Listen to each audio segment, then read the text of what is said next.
go. Interesting. Wonder where this is going to go. All right. So I guess the first question I had was, I mean, we just spent a bit of time talking about 2020, and how did 2020 factor into releasing a new song after as much time as it's been? I had to think like logistically and thematically, 2020 has been an interesting year to record. Yeah. Um, I mean, it's really 2020 and 2016 through 2020 has been, occupying way too much of my mind than it ought to. But it was really the pandemic, because the pandemic meant that I didn't have a scoring gig. And so, at a certain point, I just kind of, you know, found myself needing to sit down and write. So I started writing songs again. And this song kind of came up, and I felt like, okay, I'm gonna, because I take for fucking ever. So I just started to record that one, and it took forever, and it was done, and I wanted to put it out before the election. So here we are. You released a song a few years back called "The Count of," is it "The Count of Pennsylvania"? Yeah, not released is a generous word for what. Yeah. I put it on my blog. That's right. And I had it on YouTube for a while. Right. But it never came out as a digital or. Sure. But it came out right before the 2008 election, and I remember it was a very optimistic song, and I feel the same about this song, but it's 2020 as opposed to 2008. Do you feel as optimistic as a revival feels? Do you consider it optimistic even? Oh, it's definitely optimistic. All right. I was really scared during the Bush administration before Obama came in, because it was very clear that what the Republicans were doing. It was very clear that they were building a dictator machine, and they were just waiting for somebody to come by that could fulfill that, because that's their only play. They're a doomed party. They've sold out. Is it Stuart Stevens who wrote the book "It Was All a Lie"? Like he's one of the guys in the Lincoln Project, but he's the guy who's really sort of taking responsibility for how he participated in what was going on with the Interesting. And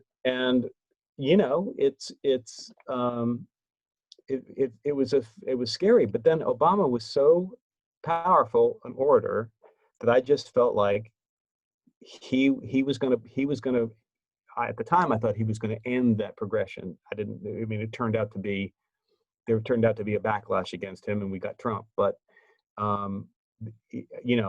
was very optimistic then, and I'm optimistic now, even knowing that there's all kinds of unknowns and wild cards with the fact that these people are criminals. Yeah. So because of that, my optimism is more long term. Like, even if Trump somehow claims a win here, and even if the court somehow puts him in power for another 4 years, ultimately they're doomed. Because that's not to say that they may not push this to a violent revolution, but ultimately they're doomed, because they are a minority.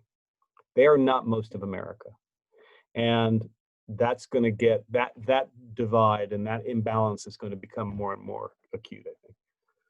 That's interesting, because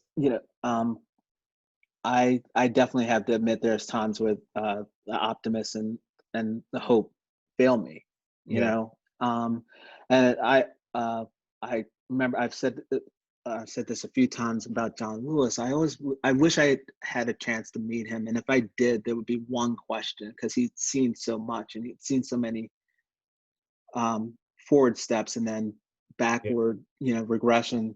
Right. And how do you maintain hope and optimism when that is the reality of things? And I guess what you're saying is your hope and optimism is in the reality of the situation, right? I mean, they're Yeah, I they're mean, doomed, and so at some they're point, yeah. I mean, they will try to destroy democracy. They're overtly saying that that they don't want democracy now. Some of them, they're going to try Mhm. to destroy it, but that will ultimately just lead to complete chaos. And the powers that be in this world need customers and they need soldiers. And if they don't have customers, if the customers are revolting, if we suddenly have, you know, national days of uh, a national strike, um, and and the people realize that their power is being taken away, and that we the people is being, shredded. I don't think they're just going to sit by and accept, um, uh, you know, an oligarchy and authoritarian. right? I agree. Yeah. Um, a few days ago, Fiona Apple posted something about voting, and I think her Facebook group, and she got the obligatory "shut up and sing" kind of response. Um, I assume you get that at at times. Uh, no, but I You don't. know? But I'm not particularly active on social media. I'll repost things on Twitter and I'll say things once in a while. No, no. I mean, I my always biggest beef in the Twitter world is I'm just trying to, carve into the Christian right, because they're just, they're the cancer, really. mhm. Well, they've accepted so much that is counter to what they say they. Oh, they're not. I mean, they're heretics. I mean, I I don't know mean, that they believe anything, to be honest with you. well, many of them do. Many of them are good people who are believing what they're being taught, and what they're being taught is insane. Yeah. Yeah. So it's I find, as I mean, you're listening to a few weeks ago, I walked past a neighbor's house who I've said hi to, and he's a Radiohead fan. We're both Radiohead fans, and then I walk past his house and I see a Trump um, Wow.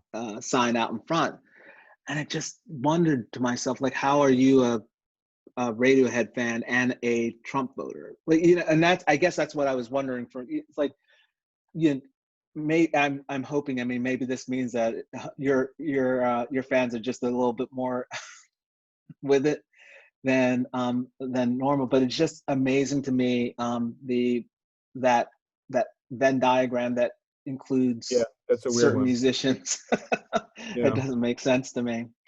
Um, so I have some. So in terms of the song a revival, is it all you? Did you do Yeah. every piece? You did. How long did it take you to record?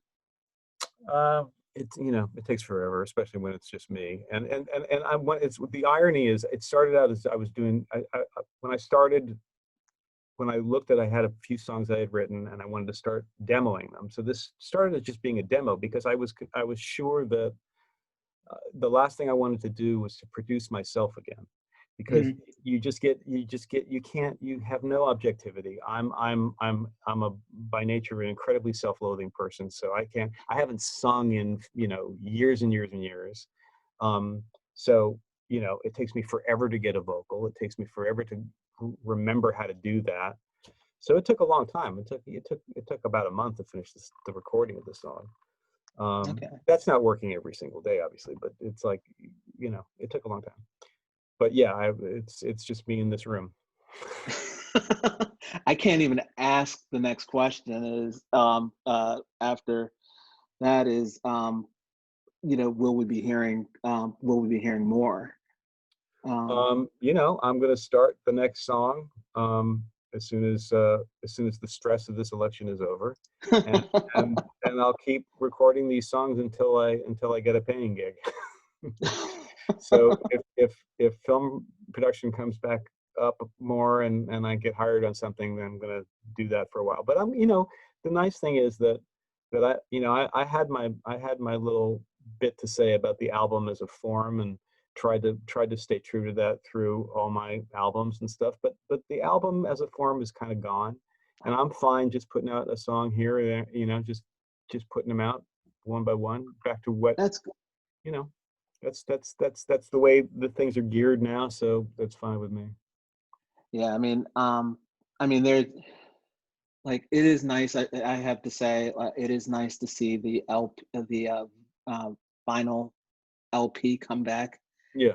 a little bit, but the music industry is just forever changed.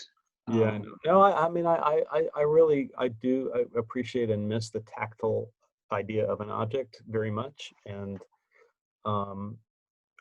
my intention when I decided, no, I'm just, part of it was Emmett Rhodes dying, because I was thinking about Emmett and how he, he was a guy that inspired me early on that, yeah, I could do it all myself. And that's how I did the demos for my first album, and I've kind of maintained some of that throughout. But I was thinking about what makes this a demo? Maybe I should just put it out. And then I was thinking of doing vinyl. I was thinking of doing a 7-inch with one of the other songs, but the turnaround time is just so long on vinyl. Uh-huh. And I really wanted to get this out before the election. I mean, it was like so. What was weird is the night you sent me the song. Um, we had a few friends sitting out back, socially distanced, and somebody mentioned your name, um, and and later that night I come in and I get the text with the song. I'm like, this is so weird, and I just like, this is perfect timing. This is what I mean, this is, it makes sense that you would do this now. Right. And it just makes sense just in general. Just I was reading somebody. I think somebody said this about your song, is that like, we're going to get a ton of good music coming our way because everybody's locked in. All these artists are locked in, and thematically, this year is just, you know, You can hear how tired I sound in the verses. I mean, I sound exhausted singing those verses because I am exhausted by all. yeah. This. Hopefully, you know, as tired as we're all going to feel on whatever morning it is, November 4th, November 24th, December 8th. Like, we're going to wake up one morning and it's going to be like, okay, it's done, and it's going to feel so good no matter how tired we are.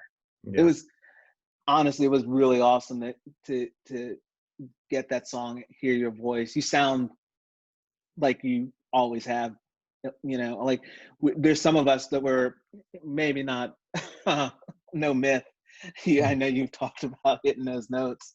Um, but there are people that have said that this sounds like, they've said an outtake of Resigned. Oh, Uh, and I thought more Mr. Hollywood, um, Mr. Hollywood Jr. feels like something from that session. well, yeah. I mean, I'm set in my ways. Well, thanks for doing this, man. You bet, Spencer. And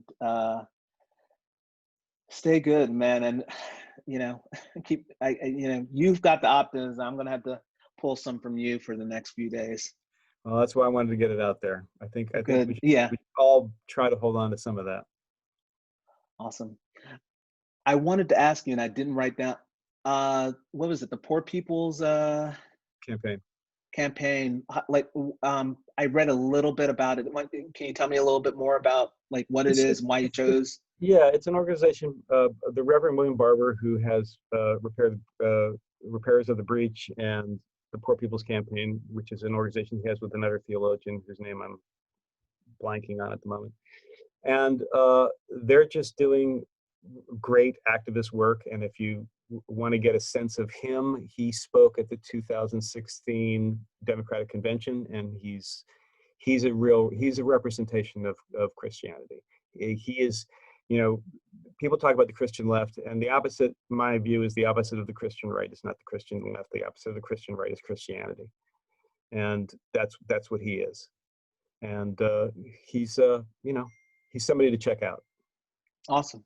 Well, I definitely will. I hope people, you know, not just donate through purchasing your song, but actually, you know, support organizations like Yeah, this. absolutely.